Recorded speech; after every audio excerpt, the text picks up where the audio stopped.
Alright, there I am. Okay, so I about resent the fuck out of having to make this video because it's child's play, and everybody on all sides of the chessboard seem to want to pretend we're playing checkers. And I mean, this is all old hat to me. I like, damn man, they never get around to even basics, you know. So now I got to take time out of my day to think about all this crap and put together a video and then pass it around, try to get people to say, look man, you know, it's time to kick it up a notch. Tired of playing all this bullshit, man. If we're gonna fucking change anything, then, you know, we gotta get to the real sooner or fucking later. So anyway, here the fuck I am. And okay, so where the hell did I figure this? Well, to go back to, let me see, 2019, fall of 2019. COVID's already on the way. It's already here, but we won't know it for a few months. And I just got over this horrible flu, you know. It was like, I just read about it. It was spreading like wildfire. And it was going to be bad because it got past the flu shot. So everybody who got the flu shot, you know, wasn't protected from this particular virus. And it was really bad. Killed the hell out. It was like worse than COVID. Nobody heard about it, but it was like worse than COVID. Killed record numbers of kids. Didn't bother old people that much, but it made me sick as a dog. I read about it, and I was like, man, I don't want to get sick. I made a run to the store, you know, like to get everything I needed for a while. And I get back, and I came down with it. And I only got close to like one dude, you know. I only talked to one dude for a minute, asked him something where in the store, you know. That had to be where I got it, or the checkout line, whatever. So, you know, I'm getting over it and talking to my mom, and I was, you know, I've been thinking about, well, that's a good thing there, good hustle, you know. It's like they used to be like, they let the flu spread around the world to sell flu medicine. Billions, you know, hundreds of billions, I don't know. I mean, make a lot of money off of sick people, right? Over-the-counter crap, doctor's visits, everything. And then they say, well, okay, well, if you want to pay us up front, you can skip that and get the flu shot. You know, so we get the money for the flu shot. And then we lose, you know, it balances out. We don't lose the thorough flu or what's that other shit? Robitussin, you know, all that. We don't use lose our flu sales, flu medicine sales. And so, and then it's like, so that goes on for 20 years. And then they're like, wait a minute. What if we miss one of the flus in the flu shot? Then they'll get the flu shot and the medicine. You know, that's what I'm thinking while I'm sick, you know. And so then, you know, I'm getting over it, and I'm talking to my mom on the phone. She's all excited. Oh, Trump. They're saying, even Democrats are saying his economy is so strong, no way he don't lose unless something big happens. There ain't no way. Like, even if the economy hits a slump, it'll still be so strong by election day that he's going to win no matter what. And she was all excited. I'm like, okay, but, you know, there's ways that the economy is like, how? The whole world's economy is running like a well-oiled machine. There's nothing that God's like, yeah, there is a plague, a virus. You know, it's like, what do you mean? Like the flu? I was like, yeah, but one that shuts down. Well, I was pretty specific. It's like, they don't even need one that'll shut. They just have to say, you know, release a flu, you know, because I'm thinking of the flu I just had and a flu-related con games, you know. And I'm telling her, too, it's like they really got no choice. It's the only card they have to play. Because if he gets elected a second term, he's going to do what he's doing now in his second term. It's just 4 years later after that fucktard Biden. And So they got no choice, because he didn't drain the swamp the first term because he needed the Republicans' vote and to get a second term. So, and he needed the whole 8 years to do what he wanted to do. So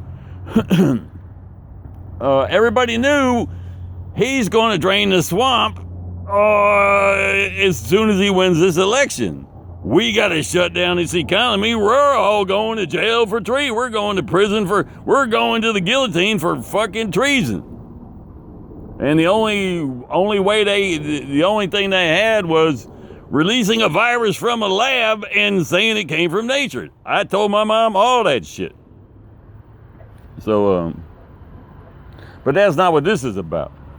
That's just some other fucktard. I mean, the fact that China didn't tell the world till months after it got out and they knew about it, like, it don't matter if it came from nature or a lab.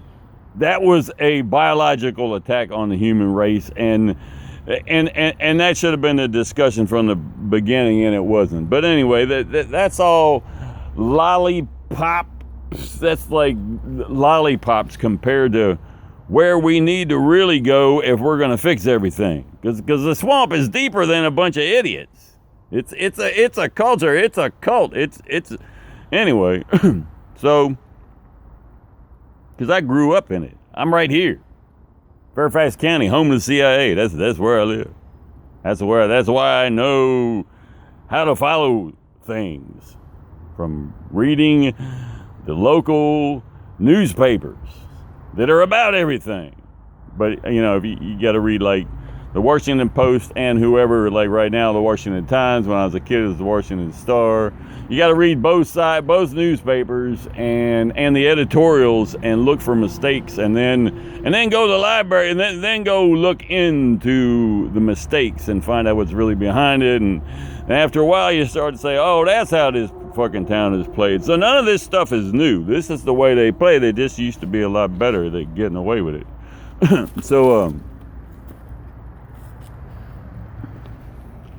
So then fast forward, they cheat Trump out of his election. It's like they hit us with COVID and it didn't work. Trump was still going to win. So they cheated, with the laptop story. They lied about the laptop.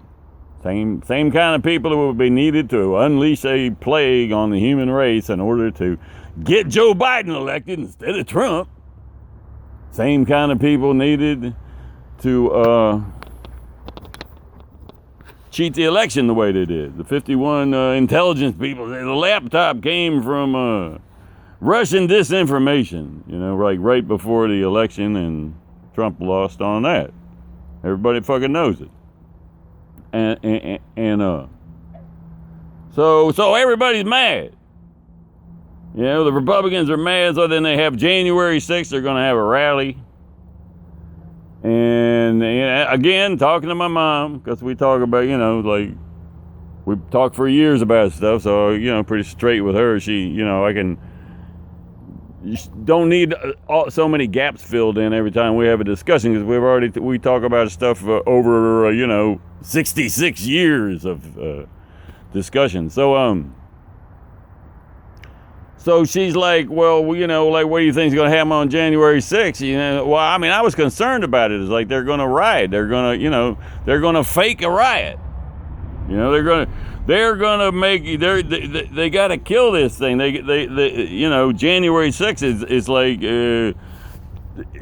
they wanted to postpone it for a few weeks. The making, whatever they do on January 6th, they validate the vote and shit. It's like, and Trump wanted to postpone it a couple of weeks while they investigated, and it's like, well, they can't let that happen.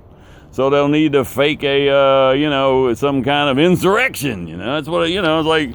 And she's like, well, how will you do it? It's like, well, it's easy. It's like they have protocols for when they're going to have a great big angry mob of people, because this is America and that's what we do. But we count on the fact that they'll know what we're about. And when we go, I didn't go. I didn't go anywhere near that fucking city on January 6th. But anyway, they'll know when we come down there to protest, there are going to be a lot of hotheads, and there are going to be a lot of people that follow the rules. And the hotheads themselves, they wouldn't go, but they're counting on there being enough security that nobody will do nothing. And they won't get jumped. You know, they won't wind up popping off because that's their nature, you know. And so I told her, I said, well, they'll just, you know, they won't have that security. And then they'll plant people in the fucking crowd that will start, you know, that'll radicalize those handful of people that can't help being radicalized. And they're allowed to. Like, we want those kind of people. That's why that's why Trump authorized and the mayor asked for the reserves to show up, you know, for what, like 10,000 troops or something. Trump authorized it, and then Nancy Pelosi took it away. And it's like, but you know, I called my mom and I was like, oh, I'm relieved. And she's over what? I was like, because you know, the military's going to be there. Well, why do you care about that? I was like, you remember my theory? Blah, blah, blah. She's like, oh, yeah. You know, like, there he goes again, even though I'm always right. But, you know, that's the way people go. So I'm like, because the military's going to be there. And, they, you know, and so they, you know, they won't be able to do anything, you know, because nobody's going to jump off if the military's, if the place is secure, then everybody can just yell as loud. They can feel it. They can yell. They can be as passionate as they want, not worried they're going to freak out and burn down the fucking Capitol because they'll get shot, you know, like that was an insurrection where not only did the insurrectionists forget their guns, so did the government. So nobody had guns. The place didn't get burned down, but people did walk through the halls, you know, but I mean, the whole thing was like staged, right? So I'm watching it close that day. Now you gotta understand, I keep like Nancy Pelosi and Hillary Clinton and like all the lefties and the rights, but mostly the lefties, because I keep them on my Facebook because they will all, like, you won't hear anything from them, and then they'll all be posting the same, like it was all came from the same script. They'll all be posting the same kind. Like after Trump got elected, got shot. They're all posting like almost before it happened, like right after it happened. We have to have peace, you know, like let's not freak out, let's not have riots, you know. They're all, but it was all the same language, you know. Let's have peaceful until we know what's going on. They're all saying the same thing, but it's like they were saying it as if Trump was dead.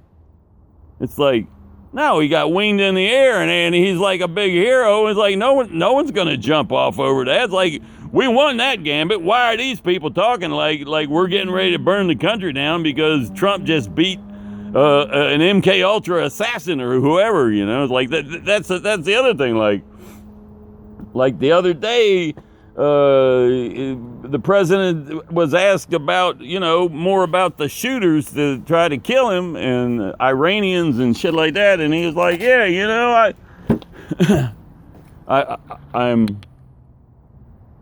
it helps I have a bad hip, and the sun's heating up the seat, so you go one, done, and now it's too hot, but it seems to help my hip. So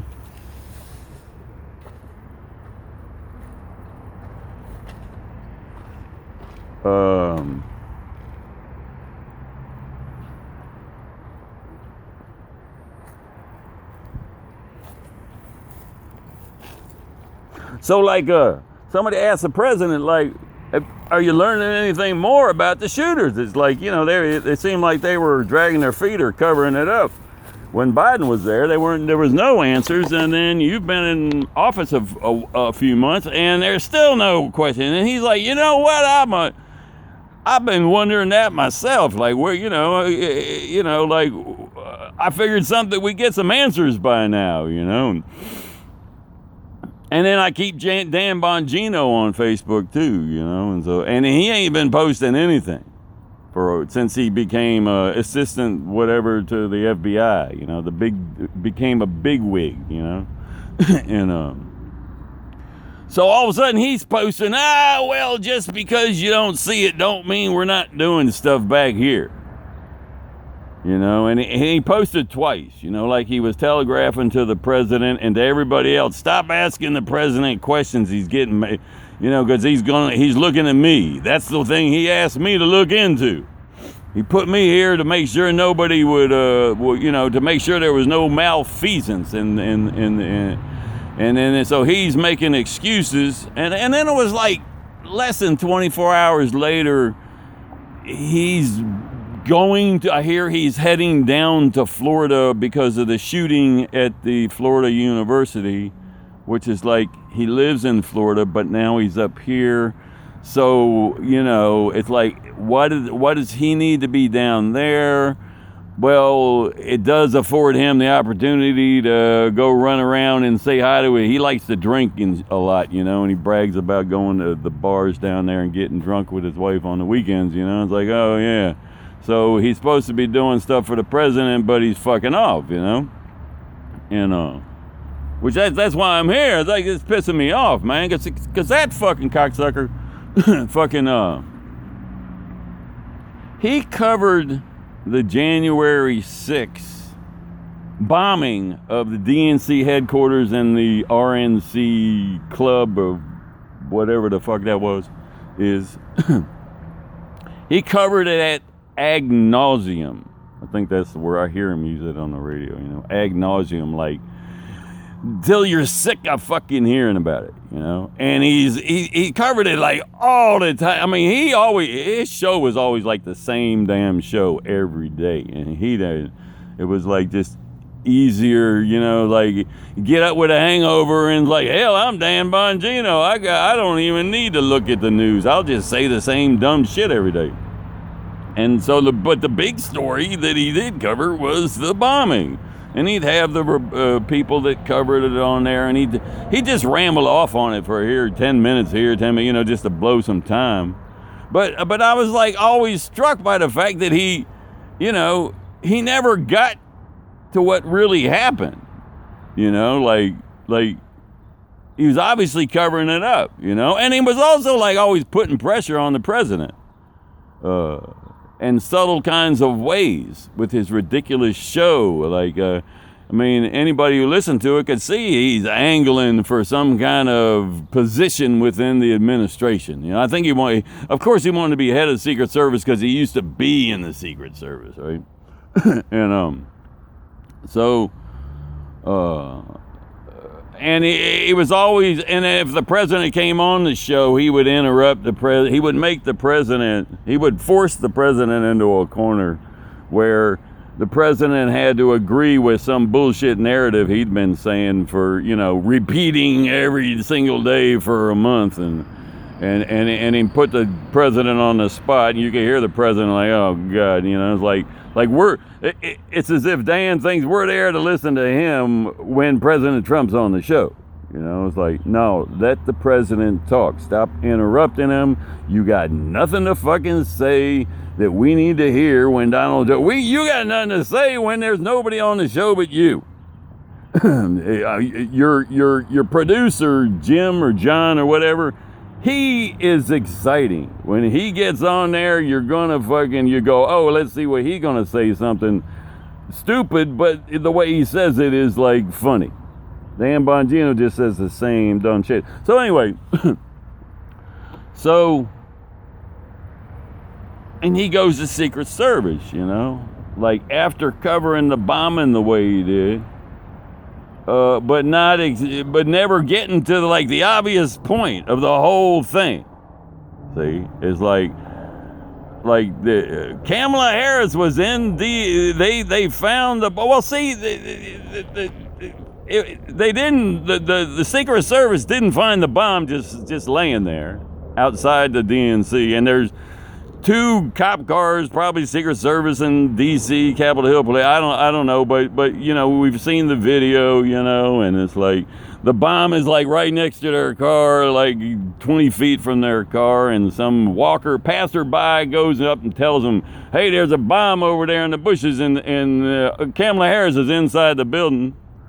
And then these guys kind of drag themselves over there and look at it like, oh, geez, man, another bomb. We got to deal with the bomb, you know. And then they walk away, and some guy stands there, and, you know, and people are just walking by, you know. They don't cordon off the area. There's a bomb, there's a bomb. They don't even look at it, you know. There are people still walking by, so it's like they're just like, oh, geez.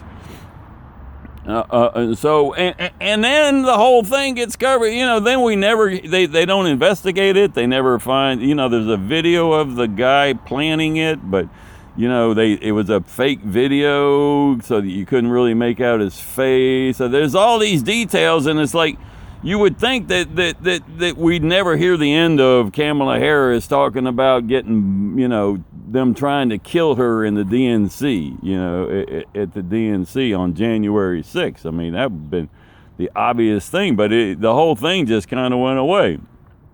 But the detail that Bongino didn't cover, see, I got this stuff because I'm following it in the news as it's happening, January 6th, and on Facebook. So I'm seeing the comments coming from Hillary and, you know, everybody else, right?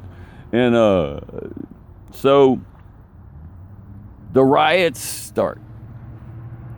And as soon as they do, there's a report from, and I don't remember who, I probably saved it somewhere, but there's this report like Kamala Harris and Mike Pence, I mean, that was the report that came out. They had been swept away with the rest of Congress to safety, but together, the two of them, and they, you know, and then it's like, then a little later is another report that says, well, it looks like what we're looking at here is like if the president was inside the Capitol during an insurrection or, you know, this level of chaos, the kind of charges the people committing it would be more up with treason than trespassing, you know, or whatever, you know.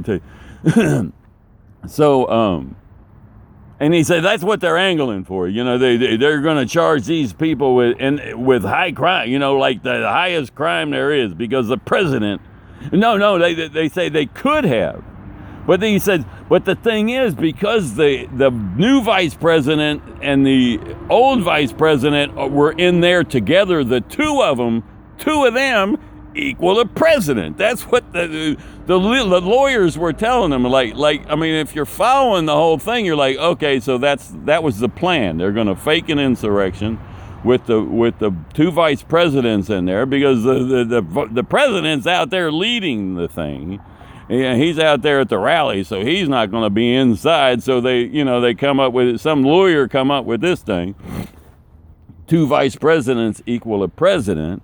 So these people, you know, so they're just getting ready to start reporting that the people involved in the so-called insurrection will be able to be charged with some kind of treason level crime. Will put them away for the rest of their life, even including the death sentence, or, you know, it was like, whoa, dude.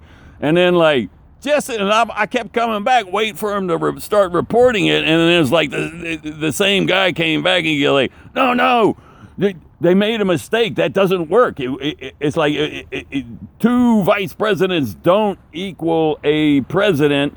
You know, so this is no different than if it's just the congressmen and senators in there, you know, and it's just like a riot going out of control. And, you know, even if they make it an insurrection, these people aren't going to be able to be charged with any kind of treason or anything. They're just a bunch of angry Americans, and they failed to have proper security. and so, so then the next thing you know, then the stories of the bombing shows up. So here's Kamala Harris at the Capitol, where she's going to be the second half of the treason equation with Mike Pence. And then it's like all of a sudden they find out that it won't work, and boom, she's over at the DNC with a bomb. And I'm like, okay, why isn't she, whatever. I mean, you can ask your own questions about that. So then, like a year, the articles were like, they were explicit on this. It's been a year since all this happened. It took a year to find out that the reports, this is the stuff Bongino never covers, that the reports that she was with Pence when they exited, when they were taken away from the Capitol, taken to safety from the insurrection, that she wasn't with Pence. Nobody knew where she was. And it didn't get reported for a year later that they, like the story was still she had been with Pence, even though she was at the DNC and everybody knows it. But, so it was like, well, okay, but no one covered the story. Like, well, how did she get swept to safety during the insurrection? And then say, well, I guess there's nothing for me to see here. I guess I'll go over to the DNC, and, they always treat me nice and give me little cupcakes and coffee and stuff, so.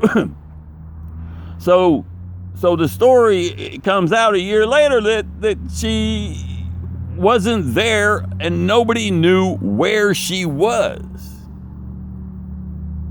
And then it goes on, and then it turns out she was at the DNC. So here she is at the Capitol with this plan. I mean, they're reporting this plan of the two vice presidents equaling a president. They're reporting on that just as the protest is starting to, I don't know, you could say it was getting violent, but it was in the beginning when the people that were staging it were getting violent, trying to get the crowd. I mean, I'm sure they wanted the crowd to get riled up and burn down the Capitol, but mostly just people walking. They were like opening the doors and letting people in so they could get the footage. Look at them invading the Capitol, and it's like people just strolling through, looking at the statues, and nobody burned it down. But all the crazy shit that happened. They're reporting the two vice presidents story like just as that started. So it's like, somebody had already thought this shit through, Somebody's already, it's like they like they've been sitting on this story just waiting. Okay, here it comes. Now we can finally report the story. And then they come back, oh no.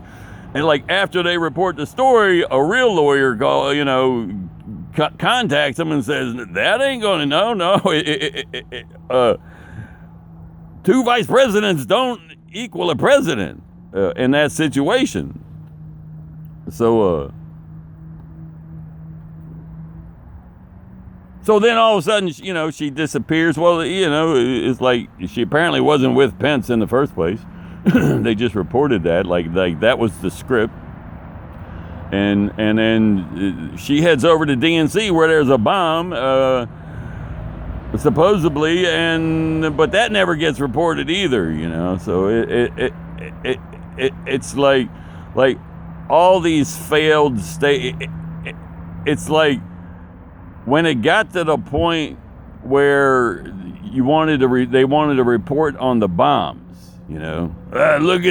Look at them, they insurrection the Capitol and they tried to blow up Kamala Harris. Well, how the hell everybody thought she's in the Capitol. How the hell they know she's at the DNC? It's like Kamala Harris is a player, and now she's in the big time, so she wants a shot call, and she's like, so she has a hand in setting all these stages and shit with Nancy Pelosi in the Capitol, but then the bombing thing was like her own idea or something, So then she runs over there and like, okay, well, I'm gonna at least get mine out of this, and then somebody, when somebody put the kibosh on it, said, man, you can't do it. Nobody's gonna buy that bullshit, man. It's like the whole story got shut up, It's like, because there's a hole in it. Like, you're supposed to be at the Capitol, not the DNC. How are you at like both places, with these extraordinary events, that it's like pretty obvious you got your, that you're a player here, And so, let me see, 30 minutes. So, and Bongino never covered it. It's like, to me, that was the most explosive thing ever. It exposes everything about Washington. It's like, this is the way these people are. It's just that everybody before Biden and Harris were better at it. Well, I think that Biden wasn't home. He wasn't in charge. He wasn't in control. And so Harris,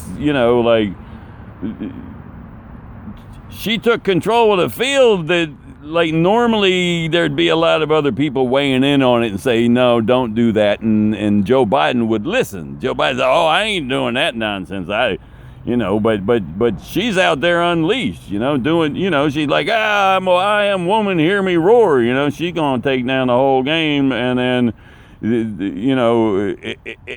it comes time for her to make her play after it, to start telling everybody, look, they tried to blow me up. You got to vote for us, man. They're insurrectionists and evil, and they're trying to burn down the country. And so, and somebody says, no. You're supposed to be at the Capitol building. It's like, we are. No. None of that's going to work. So they shut the whole thing down. And then Dan Bongino covers it for years. In depth. Except for the real story, And then he gets appointed to the FBI to look into the shootings, which I know a shitload about those shootings, and that I'm sure that's what Trump is waiting to hear. And Bongino's running around to Florida, partying in Florida, and pretending to. He's like, yeah, that's him. But it really points to a bigger problem. Is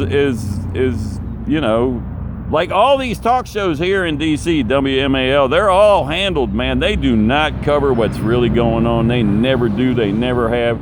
They just talk about lefty this, lefty that. Make big jokes about them. They report the same. They all talk to whatever the news story of the day is. They just go on and on about that. Sometimes they'll port a little stuff off the wall, but there's really like all this real stuff always going on here that if you're from here, it's like you're waiting, like, when are they going to talk about the real stuff? Like, the dangerous, like the stuff we need to know. They never do. It's just all a big joke. So, see, but all that, points to like, Kamala Harris debated when she first started running for president for the 2020, in 2019, like, I think it was March, and they had a debate, and Joe Biden was in it, and she dropped some, like, you're racist record, on Joe Biden, she's all, like, high-minded, you're an old redneck, and we all know it. Look at your racist background. And oh boy, that pissed the Bidens off. Like the whole family. It pissed off everybody. Everybody, and boom, her campaign was done. No money. Nobody liked her. She was out. Like, it was, everybody talked about it. It was like the fastest loss of a campaign, in the history of the universe or something. It was like she was, even to the Democrats, she was the worst candidate ever. Nobody's giving her no money or anything.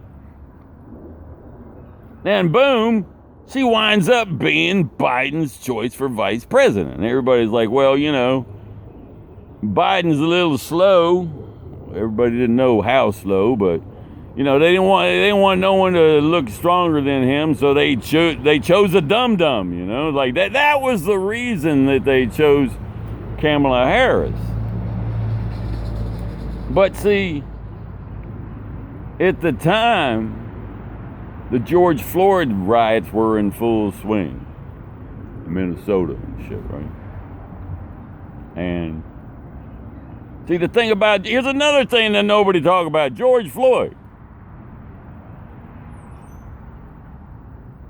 Him and the cop worked the same bar. Floyd was a bouncer. It was like, it's the kind of bar that apparently needs 20, 30 bouncers. Okay? Get a handle on that. Like some bars don't need no bouncers. This one needs 20, 30. And a hired cop who parks out front.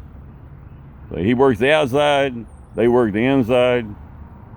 He had a record of being a crooked cop. I mean, you don't get a fucking station like that without being part of the game, like that's the whole point. And so Floyd's on the inside, cops on the outside. Cop's been working there for 17 years. Floyd's been there a year. And he passes a counterfeit $20 bill. It's like,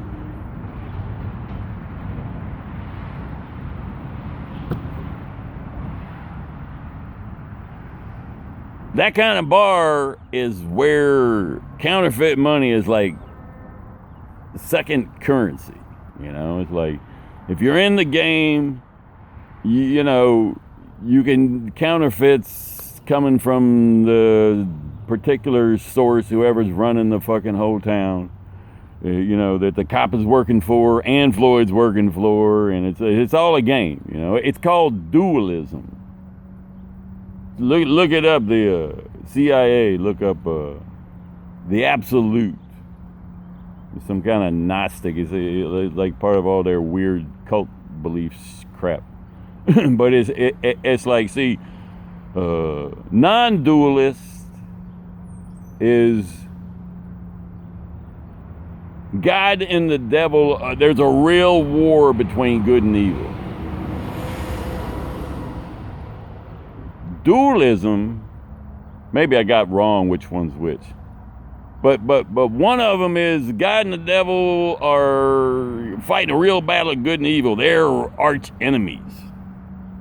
The other one is, well, they kind of like live next door to each other and they compare notes every night, and it's all a big game to teach us certain lessons. And it's like, the underworld is for certain kind of people, and the overworld, like, everybody gets theirs. Everybody winds up. You want to be a good person, go to church, get married, or stay out of trouble, obey the law, pay your taxes. And you want to be a bad person, or you want to play the game, then you're over here. The dualism part, that's like where the government and the underworld are running things together. So that you don't have underworld wars, street wars all the time. Fight. It's like it's all settled. These families run these sides of the underworld, and these families run these sides of the political world, and it keeps the peace. So everybody gets what they want without, and then anybody who makes mistakes, well, then you got to answer for it, within the game controlled by both sides. So here they got the counterfeit 20, which is just, and the cop, that's all. It's all on the board. It's all up and up in a dualistic world. So, except one thing. Like the DEA and the FBI can be in on your dualistic criminal community, criminal / governmental law enforcement community, where they're all the same. Your confidential informants and everybody works together. Everybody knows the rules. And you step outside them rules and you're fucked by one side or the other. So But the Secret Service, that's a totally different animal there. They ain't part of all that nonsense. You know, it's like they might have some insiders, but you don't. It's like you can't control who's going to show up when a counterfeit $20 bill passes. See, so let's say the DEA shows up and Floyd's on the inside the game. You know, so like he ain't going to snitch his way out of it.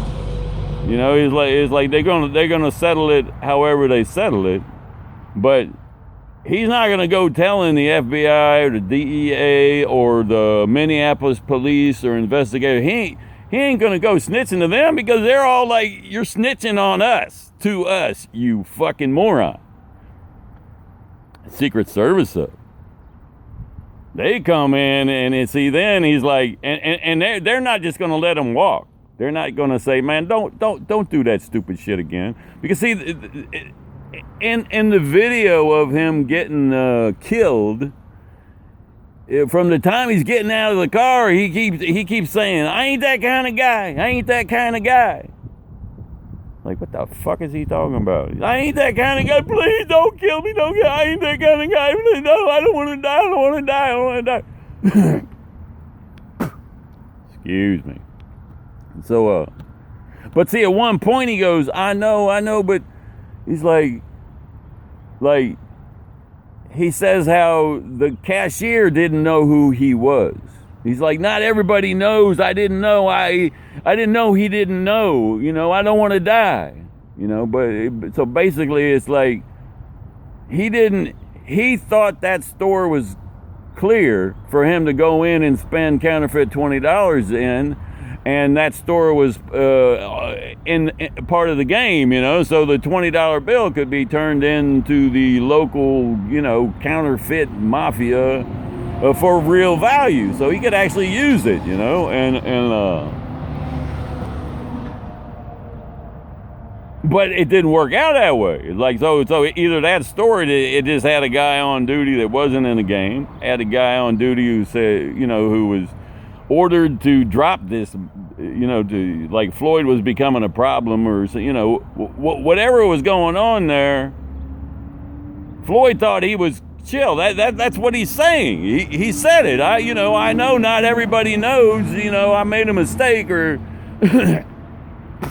like, and if you watch the video when he's inside the store, I mean, he's in there, he's a made guy, man. He's in there talking, and he's shuffling, you know, he's on top of his game, spending that $20 bill. So he ain't, you know, he's got a lot of, he got the confidence of a player.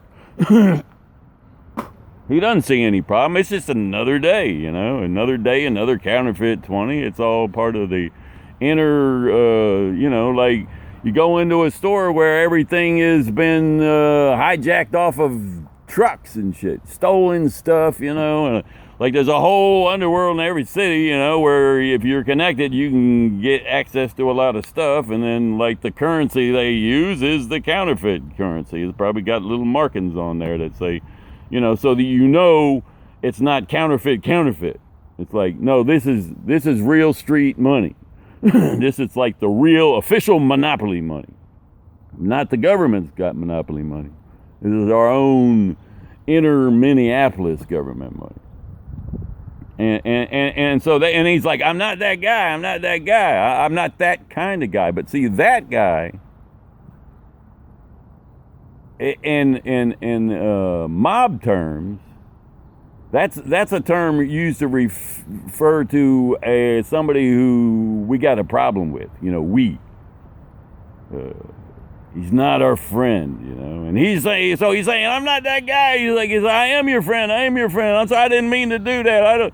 Yeah, but see, and here's the crooked cop is there, you know, from the club, you know, and it's like,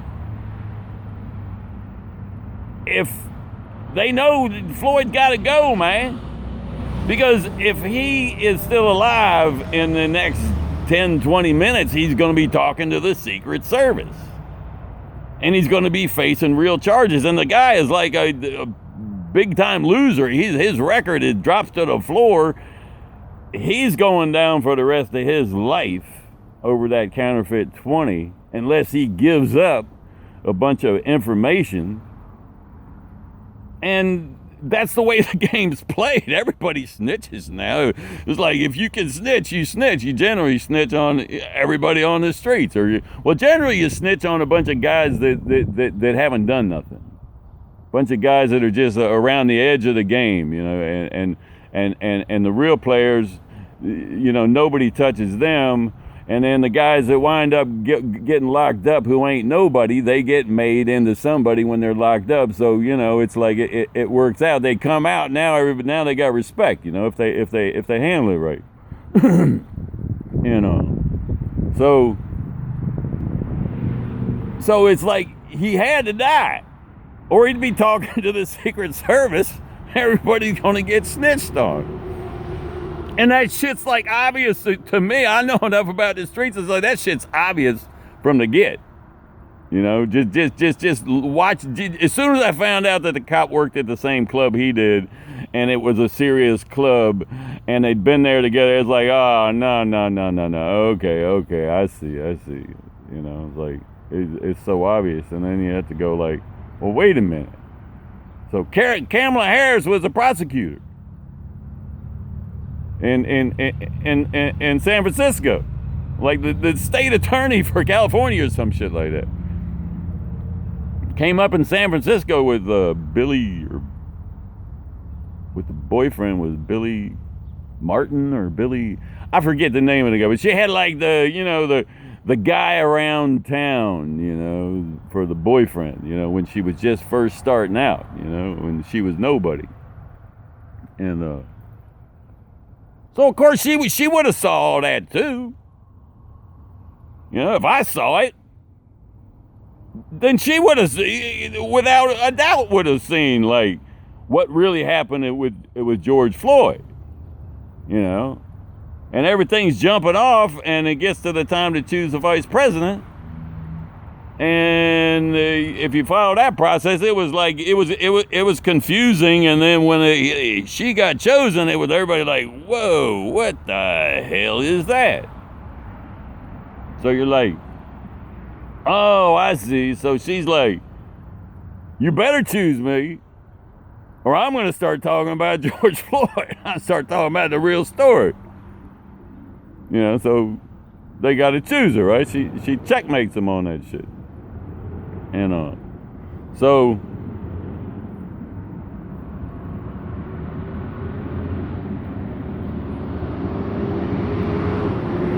so she's, you know, they cheat, Biden wins, and so then it comes down like Biden does really bad. He's like, oh man, he's not just a fucktard like everybody else in D.C. He's like a retarded fucktard. You know, like, he can't run. Like, hey, the cat's out of the bag. Everybody knows how head fucked he is, you know. And they wanted this guy Shapiro or something, whose mansion just got burned down by some idiot or something. They didn't want her. They didn't want Biden, and they didn't want her. They didn't want Biden in the first place. He insisted on running. And they say, well, we can't replace him with her. She's worse. And she said, I'm running anyway. If I say I'm running, you know, everybody's going to fucking, you can't come out, the DNC can't come out and say, no, you're not. Because if I'm out there public, you know, so she's like, oh, and they say, all right, you can run, but Shapiro's going to be your vice president. And then, and they built around all that, you know. And then, when it came time for her to choose, it was almost as if they all thought she was going to choose Shapiro, and then she goes for the news conference to announce it, and she announces Walz. And everybody's like, Walz? What the hell is that? Like, she must want to lose. Well, see, Walz is the governor of Minnesota. He had to sign off on covering up Derek Chauvin working at the same club as George Floyd. I mean, he had to be instrumental in keeping the real story from surfacing, as well as Republicans and Democrats, because it's some pretty obvious shit. So like no, everybody was protecting that little dualistic underworld. You know, they always have, you know, both sides except Trump.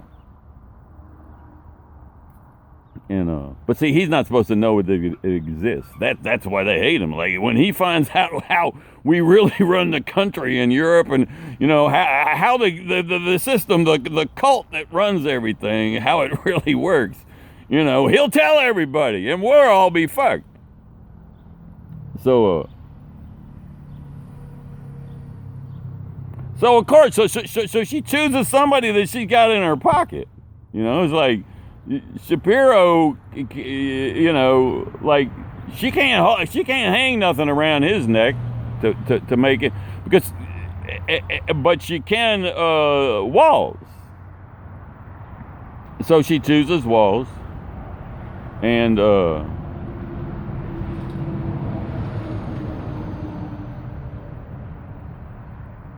then loses her twat off. Like, see, the thing about Hillary and 2016 was like, she had this impeccable, the most sophisticated campaign machine in the history of the universe. Everybody knew it. Like this, no going up against her. There's no way she can lose. And Trump didn't even think he could win.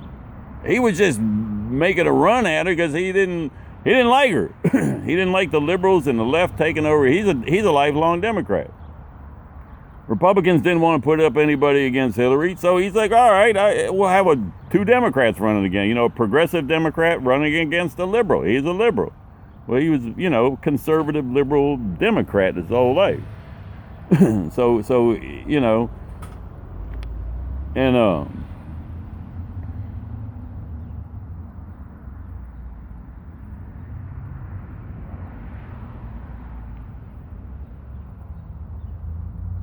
So he's running against her. He's just out there running around, and he's killing the popular vote, you know. Because I mean, he's like The Apprentice, you know. He's a TV guy. He's always been in the media, you know. He knows how to get attention. CNN won't leave it alone. All the liberal news media thought he was a joke, so they put him on all the time, and that was giving him this big popular vote, and he was real pleased with it. He didn't know jack shit about politics. And then Hillary's the one she's the one that announces. He's killing it, and he's beat me in the popular vote, but it's the electoral college that counts. And that's what her machine is, you know, that's why it takes a sophisticated machine in order to win an election focusing on electoral votes, because that shit gets really complicated. So then Trump turns around and he starts, oh crap, thanks Hillary. He starts focusing on the Electoral College. Meanwhile, she decides, I'm going after the popular vote, so I get both. So I don't have to listen to him saying how he got the popular vote, you know, for 4 years. She's going to take them both down. And, so she ignores her staff's warnings, you know, her campaign's warnings that are saying Trump is figuring out this electoral college and he is catching up. He is becoming a threat, and she was just ignoring him. You got Stacey Abrams, tells this story about how she just didn't want to hear it. She didn't want to hear it. And then if you paid attention to how happy Hillary was after the election, just the looks in her eyes, no matter what she said, you could see she was like, ha ha, you know. And the morning after the election, all the billions of dollars disappeared from the Clinton Foundation and from her campaign. It's like there's fuckloads of money out there that just nobody's paid any attention to where it went. They say they have, but they haven't. And it's like She had what she wanted. She's a crook. He's right, crooked Hillary, and she had all the money. Why the hell is she gonna waste the last 4 years? The next 4 years being president, and it's probably gonna kill her from the stress because she's, I'm a crook. How can I be president? I'm just gonna have to go through the whole 4 years, scumming my way along until I have a heart attack from all the stress. But if she can just slightly lose. Then she could walk off with all the money and the Secret Service and pay. I mean, she'd have it fucking made, and dump all that crap on Trump. Trump said, he was surprised when he got up the next morning and had won that election. He didn't think that he was going to win. So here's Kamala Harris going. She going to follow the same model. She don't want. No, I don't want to be. Hell no, man. He's like, I got here by hook or crook. I don't want to be president, not after the mess me and Biden are leaving behind. Hell no. So she doing everything she can to lose, and not just by, she knew the way the game's played, and knew and that it was going to destroy the country, And the only hope was Trump, and the only hope for Trump was her losing her twat off. Because if Trump had only won by a little bit, there'd have been riots the next day. It would have started and never stopped. There was only one way that there was a peaceful transition of power, was Trump winning by such a landslide that all the idiots that got up the next morning getting ready to start a civil war were like, holy crap. If we try to start a civil war, it's like, it looks like statistically we're going to be outnumbered like 10-1. So even with all our head games in the news media, we ain't going there. We didn't know we had it that bad. And that's what we could owe to her. But see, in 2001, a girl went missing from D.C. named Chandra Levy on May 1st.